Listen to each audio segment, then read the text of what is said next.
Oh, how you doing? This is Brian from 313 Inc.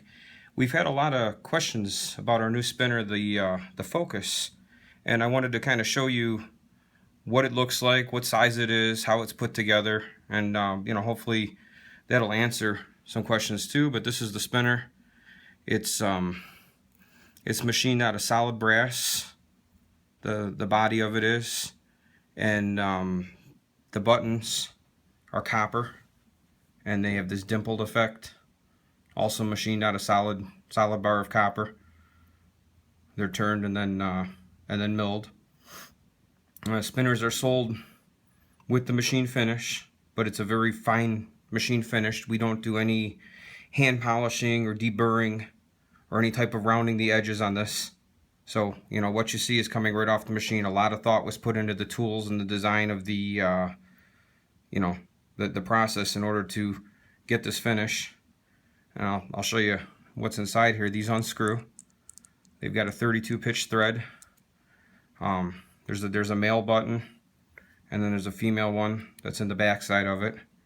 One interesting note, and I'm sure you figure it out if you take it apart, but the side that's got the snap ring in it, right here, that's the side that the female button goes in. The buttons are slightly offset, so if you put that in here, everything lines up nice. If you put it on the other side, not so much, because it doesn't fit there. And that was designed so that there was enough clearance and everything to put the snap ring groove in, so that bearing's slightly offset in the spinner. If you'll notice on this side, I'm not sure if you can see the etching. There's the name of the spinner there. It's etched about 1/12 thou into the part, and the snap ring that holds the bearing. And then on the other side, we always put the manufacturing date. And we're hoping some days these become collectors, and then we put our website address in case anybody wants more information. And there's always information being posted on the website. The bearing is removable. It's got a snap ring. I'm going to be careful when you do this so you don't shoot the snap ring across the room, but basically the snap ring just comes out of the groove like that, and then the bearing pops out sometimes. We make it so the bearing just drops in. It's a very, very nice fit, but it'll drop right in the bore so that we don't have any squeeze on the bearing. If it's a slight press fit, you reduce the spin times because you actually compress the outer ring of the bearing. So you put it in there and snap ring goes back in.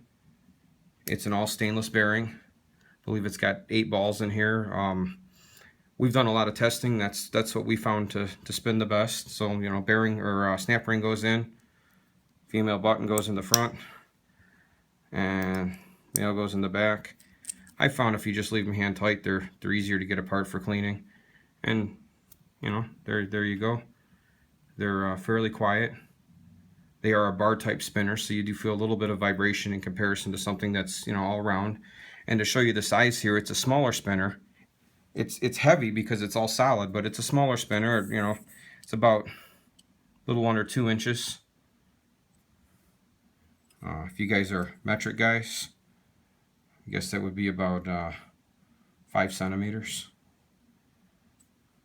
And thickness would be about a little under 3/8 of an inch, or a little under 1/2 inch button to button. But that's it. That's our new spinner. We've tried to keep the cost down here by setting up a little bit of production tooling, but to still get you something that's not die cast. Again, this is CNC machined out of solid material. All the chamfers, all the little chamfers you see in here, everything's put in with a CNC mill and programmed that way. There's no hand finishing. So I'm going to include one more video here where I'm going to show a spin time. I always hate to give people spin times. We get asked that a lot because it varies so much with person to person. I mean, you can see they spin nice and free. Even if you just take it like this, they spin so free that you can actually just spin the buttons in them. But I will post another video showing an actual spin time with a timer on it, so you guys can see that too. And if you have any questions, feel free to visit our website. We've got an email on there. You can question us. We're also on Etsy at 313 Inc. We're selling these and a couple other spinners, but this is our new design. This is what customers have been asking for, something smaller, fits in their pocket, fits in their hand, easy to play with, nice spin times, and we've noticed a lot of people like the heavier materials. So there you go. That's the Focus by 313 Inc.